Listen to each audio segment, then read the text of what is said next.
Hello, everybody, and welcome back to the Insert Wisdom Podcast, episode number 12. I am literally wanting to jump out of my seat right now because I'm having a real-time revelation about myself and how I've been functioning and acting in the world and how I no longer have to do that, and how there have been these subtle cues throughout my life that have been what is correct for me personally. And now I get to do that all the time. And if that doesn't make any sense to you, just sit back and relax. I'm here to tell you a story about what I have learned about myself this afternoon. Have you ever just had a revelation about yourself? Like, you're just chilling at your desk and all of a sudden you realize, oh, I've been doing this thing my entire life. I don't have to do that anymore. That's how I'm feeling right now in this moment. And yes, I am going to mention human design because I love it. And I think that it is probably the most useful tool to find out who you really are and how you operate best in the world. It's the blueprint, and the way that you find yours is by having your birth time, location, and birth date. And then you create this whole chart from it. And it basically explains the mechanics of who you are to you. And I love reading charts, especially my own. But what I realized is that, so for context, some of you follow me on TikTok. A lot of you probably first found me from TikTok.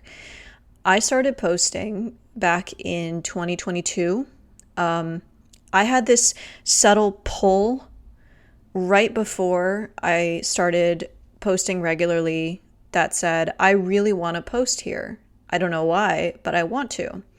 And those first few videos, nothing happened with them. They weren't good.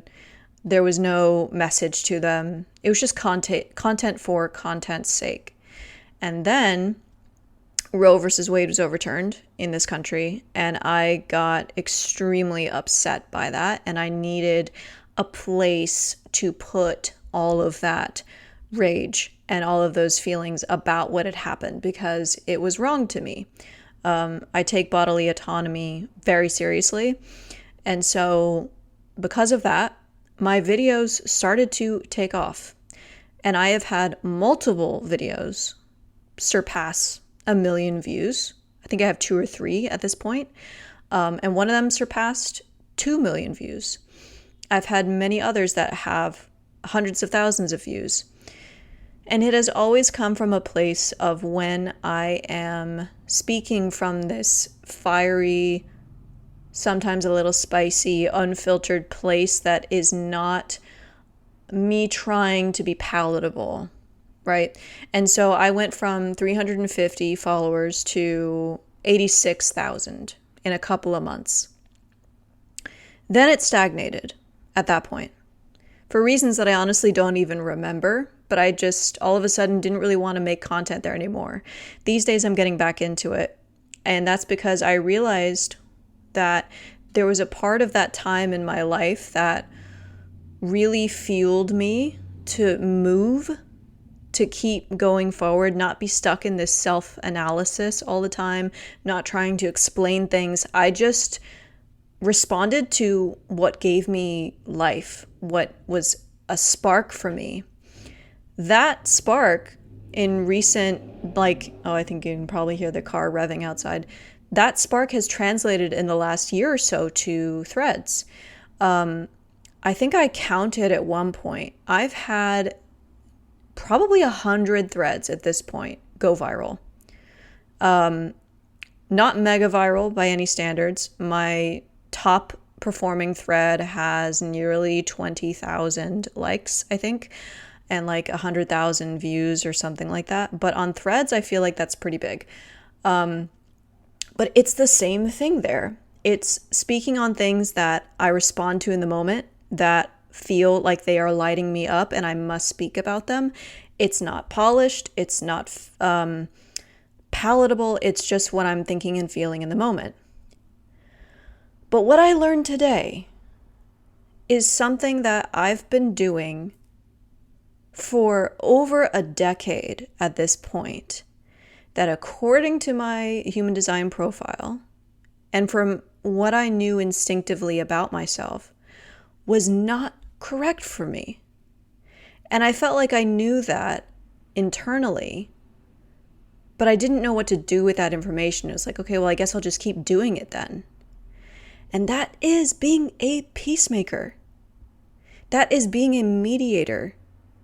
That is endless self-analysis, sitting in isolation and reading and journaling and trying to quote unquote figure myself out. And so another thing that's always happened to me in my lifetime is I have always ended up being other people's dumping ground for their emotions or their stories or stuff that they just want to talk about, right? And that's fine. Like, I don't mind listening to people when they really need somebody to lean on from time to time, that's part of what makes a good friend. I'm more than happy to do that. But when it becomes the main course, when it becomes, oh, this is what people are doing to me all the time, it gets old very fast. I was expected growing up to flatten this fire that I had. I was expected to be palatable and to, quote unquote, be the right person, do the right thing. Don't speak out of turn. You're being too much right now. You need to be more palatable. And I was the mediator. I had to be the one who made sure everybody emotionally felt okay, even if even if it didn't work out that way and people were still angry as fuck around me. That was the role that I was conditioned to play. And I've always been very interested in spiritual topics, right? And like, I've studied all different kinds of religions, spiritual practices, esoteric knowledge, tarot, runes, like all that stuff throughout my life. And Kabbalah is another main one that I've studied in the last half year or so, almost a year now, actually, I think.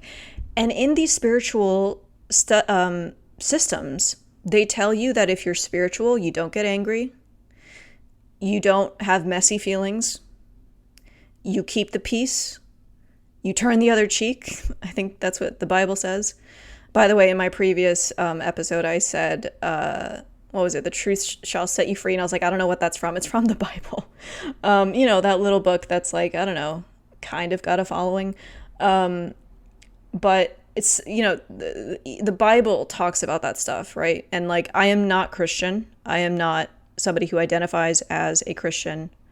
But I did go to a Christian conservative high school. So I do know some things from the Bible, but the meek shall inherit the earth, all of that stuff. And whether you're religious or not, that still shows up in everyday life. Like, people want you to be emotionally flat. They want you to be palatable and to have everybody like you and to be everything, right? And that is especially projected onto women in particular. Women have to look good all the time. You cannot age. But you also can't get too much work done or no work at all. You can't be too fat or too thin. You can't dress a certain way. You can't, there's these impossible parameters, this impossible ideal that is placed upon us that is just not doable. And subconsciously for me, I guess I was constantly thinking, okay, I have to dull my fire. I have to be the mediator. I have to make sure that I am being spiritually evolved, I guess is the way that you would call it. I thought my role was to come into everything that I created and every relationship that I had, and that I had to listen to whatever they had to say, and that I had to be the person to help them figure it out, and to be like a therapist, to turn everything that I feel and think and the things I want to create and make it palatable, make it something that everyone can understand, everyone can identify with or, enjoy. And if you want to know like the exact mechanics of that, if you're into human design or mechanics in general, I guess, there's this thing in human design called your environment. And mine is Wet Kitchens, which is all about alchemy and responding to things in the moment and creating things in the moment. It's bubbling and fiery and it's active. It's very much about movement and being on fire. Like, it's not about being the peacemaker. It's not about being flattened or introspection or like, you know how like when you sit by the beach, it inspires introspection. It inspires a sense of calm, of like the vastness of the world out there. It makes you breathe a little more deeply, right? But my not self environment, so in other words, the environment that I'm not supposed to be in or create from or feel from, is Shore's environment. So in other words, being the peacemaker, being palatable, being all of those things that I said I thought I had to be. And I have been doing that for a decade plus. And that is why when I think about what I created on TikTok, I was being myself. That may be one of the few times in my life I have been myself. That and when I was a child. And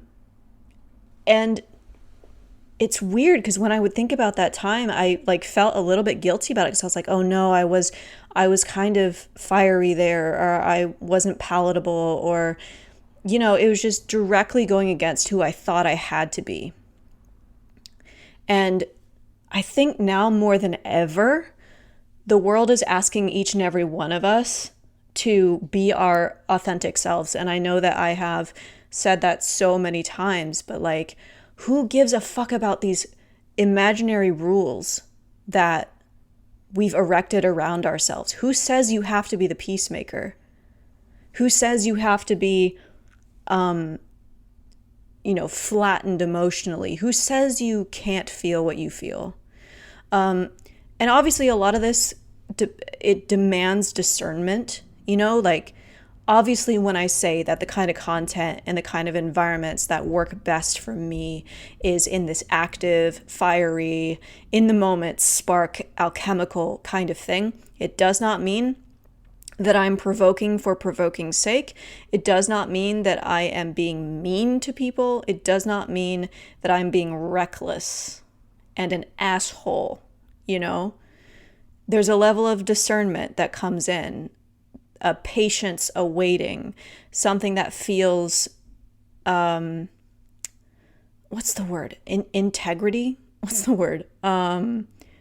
It feels genuine and, I don't know why I'm blanking on this word right now, but integrity is the only word that is coming to me. Let me see if I can think of what it is. Yeah, I don't know. I cannot think of that word, but you get the point I'm trying to make. It's being, it's having integrity. It's having a sense of being a good, authentic, principled person. Like, it's not just throwing a flamethrower onto everything, So it's not, it's still like, okay, if you are somebody who is super emotional, it's not always going to be about spewing those emotions everywhere onto everyone and assume that it's the world's responsibility to take care of you. But again, it comes from this refinement of understanding what is right and wrong for you. And I can say that even though I have spent over a decade studying myself and being, as human design would say it, in my not self of like living in this other environment that's not for me, I will say that it has given me this fine-tuned ability to see what is energetically right and wrong for me as well as other people. So there is a precision there that I'm glad that I have turned into a skill, like I've done the depth work on finding who it is that I am And then because I've done that, I can easily be around other people and I can pinpoint that in other people quite easily. But that doesn't mean that I'm here to be the mediator. It doesn't mean that I'm here to listen to them rant about their problems.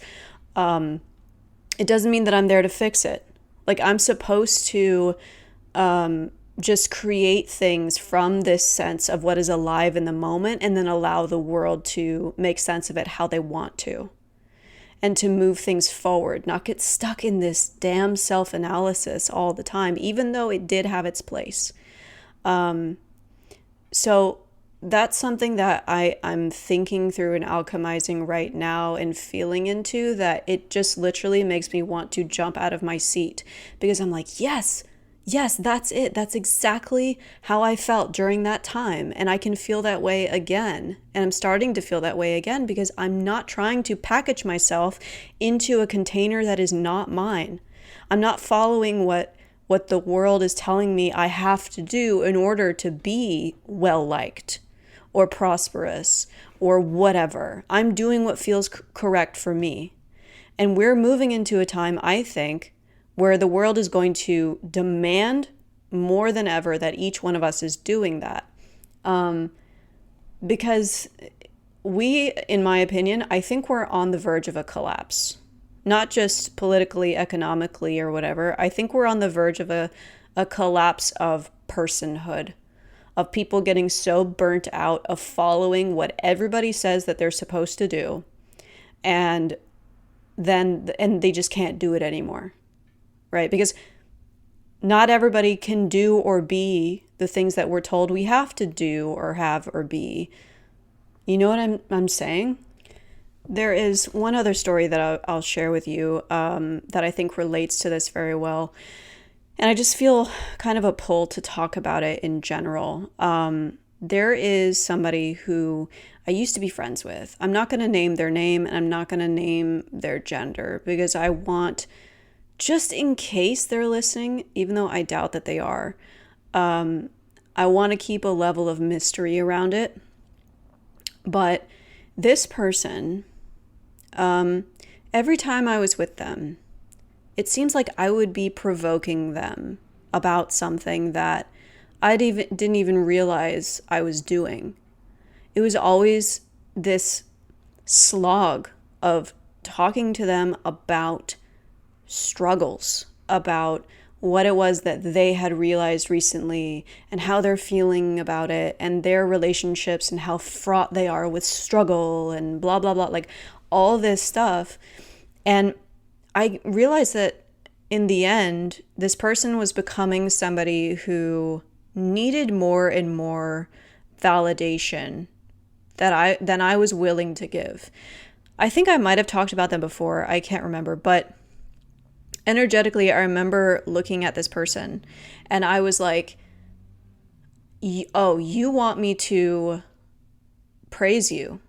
You want me to listen to you talking about how great of a friend people say you are.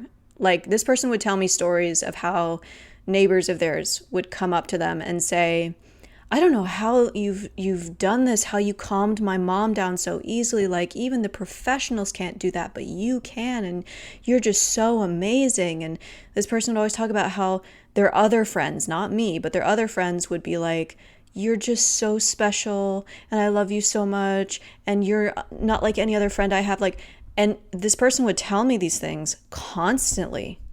And I started noticing there was like this undercurrent of they needed me to validate what those other people were saying about them. They wanted me to praise them, like I said. And I was unwilling to do that because I'm not interested in playing into other people's safe spaces or coddling or what it is that they feel they need to function, especially when it is rooted in an emotion or a truth about themselves that is hiding the real truth from them.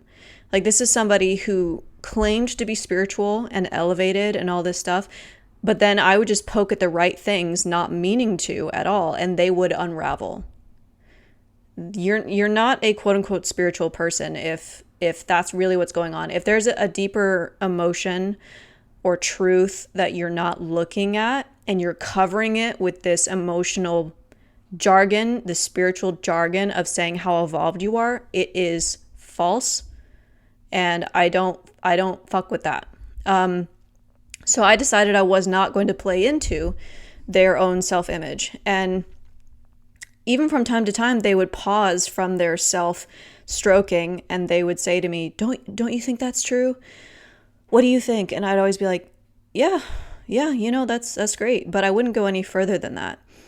And then the last time I saw this person, I said something that triggered them so deeply that I immediately felt the shift in them. All of a sudden I realized, oh my God, they are so angry right now. I saw it like a penny dropping down a well. And it escalated to the point where this person actually physically pushed me. And that is because there is something about the energy I bring to the room where I provoke people without meaning to, or I can find the very thing in a person that will provoke them. And if I feel like I have to, ask them a question about it. But then when I looked at the mechanics of this person's design, again, this might not mean anything to anybody of, those of you listening who don't know anything about human design, but their conscious sun was in the gate of identifying with existential struggle as part of identity. And I have gate 38, which is the one that completes that channel. So in other words, every time we were together, it would be about struggle. And it would be about me poking that struggle and poking holes in that self-image or that narrative with this person. And I wish them well. I don't wish them any ill will or anything. I'm sure that they are very evolved and they're on their own path. We all are. But this is just another instance in which I would sit with this person and I would listen to them talk ad nauseum and self-aggrandize themselves constantly. And I felt that I had to do that. I felt that, okay, well, this is my friend, so that's what I'm going to do. Instead of just realizing, you know what, this person came into my life for a time, it was important, and now they're not there anymore. And that's okay. Because that bond served a purpose and now it's dissolved. So I don't know if that tangent, if that story helped you with anything in particular, but again, it's just an illustration of what it is that I have been doing for such a long time. And I've been realizing and feeling lately like something's not working. And then having this realization today of something I've been doing for over a decade that is not meant for me. And that is the best feeling ever. It's so liberating to realize, oh, I don't have to do that anymore. Oh, thank God. I don't have to feel emotionally drained anymore because of this stupid thing that I've been doing because I thought I had to. So anyway, I guess, if I'm going to wrap this episode up into like some teachable moment, even though I don't feel like I have to, is once again, just being authentic and being yourself is the answer. You do not have to do things just because the world says you have to. And I assume, I guess, that maybe not everybody knows what works for them and what doesn't. Maybe they don't have the fine sense of discernment that I have honed and refined for over a decade now. So I guess maybe it's a good thing. But that's what I help do for people when it's correct, when I'm not just sitting around like I was explaining with that ex-friend of mine and listening to them word vomit about stuff that I don't care about. But it's in being with the right people who want to know what their blind spots are or what could be refined or changed or poked at, because I seem to do that without meaning to. But I think that's basically all I have for you today. I'm just so incredibly elated and happy right now that I've had this realization. And I'm sure plenty of you listening have felt this way before. Again, part of what I love is having people respond to the things I create. That is why I love Threads and TikTok, because it has that kitchens environment, that active alchemical movement kind of feeling that I love so much. So please feel free to reach out to me on Threads or TikTok or wherever. I have a Substack called the Folklore Library where I write longer form content that is all original, all comes from me, no AI, no nothing. And then I do post videos on YouTube from time to time, but and I might start including an email if anybody wants to reach out privately, if they feel like they don't want to be public about stuff. That is totally fine too. But I guess that is all that I have for you today. Don't forget to check out my book. It's available on Amazon. The links to everything I've mentioned will be in the show notes. Thank you so much for listening, and I hope you're having a fantastic Monday. Today is June 16th. I may or may not post this today or within the week.